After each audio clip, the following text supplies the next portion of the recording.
মনে করি জিনে ধরা মানেই কোনো অলৌকিক কাণ্ড কারখানা, কিন্তু না, আমাদেরই করা 4টি ভুলের কারণে জিন মানুষের উপরে চড়াও হয়ে যায়। সেই রকমই 4টি ভুলের কথা আপনাদেরকে আমি স্মরণ করিয়ে দেব। এই ভুলগুলো আমরা অহরহ করে থাকি, যার কারণে জিনেরা মানুষদের উপরে চড়াও হয়ে যায়। একটা একটা করে আপনাদেরকে এই 4টি ভুলের কথা আমি স্মরণ করিয়ে দেব।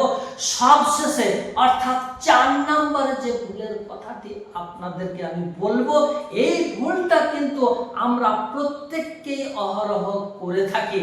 আপনি করেন না তো? করেন কিনা এই ভিডিওটি দেখলে আপনি বুঝে যাবেন। চলুন সেই 4টি ভুল আমরা অহরহ কোন ভুল করে থাকি একটা একটা করে আপনাদেরকে এখন আমি স্মরণ করিয়ে দিচ্ছি।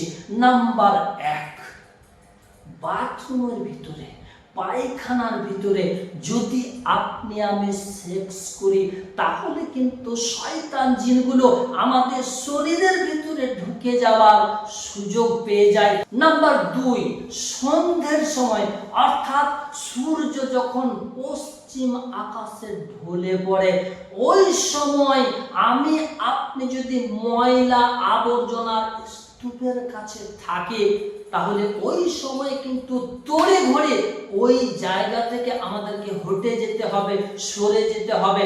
কারণ ওই সময়টাতে শয়তান খবিস জিনগুলো একত্রিত হয়, এক জায়গাতে জড়ো হয়। এজন্যই সন্ধ্যের সময় ময়লার গাদা, ময়লার স্তূপের কাছে থাকতে নেই।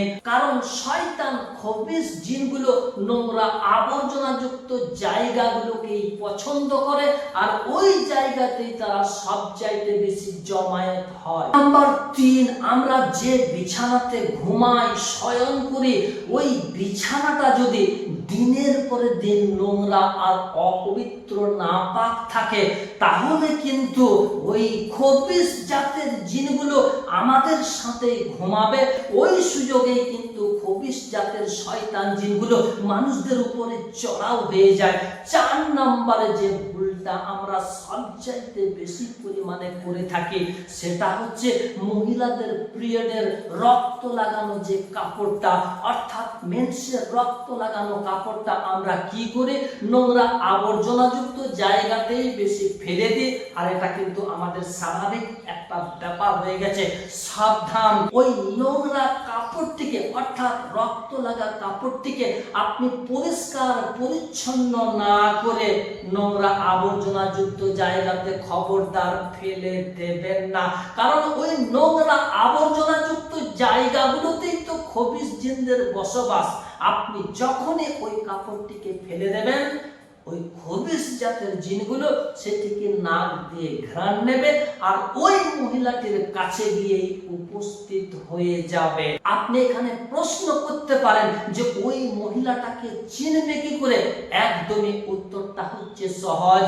একটা কুকুর ঘ্রাণ শক্তি দ্বারা আসামিদেরকে পাকড়াও করে নেয়, ঠিক তেমনি ভাবে আল্লাহ পাক রব্বুল আলামিন জিনেদেরকে এমন ঘ্রাণ শক্তি দিয়েছে, ওটা সঙ্গার পরে নাক দিয়ে ঘ্রাণ নেওয়ার পরে ওই মহিলাটার কাছে গিয়ে উপস্থিত হয়ে যাবে।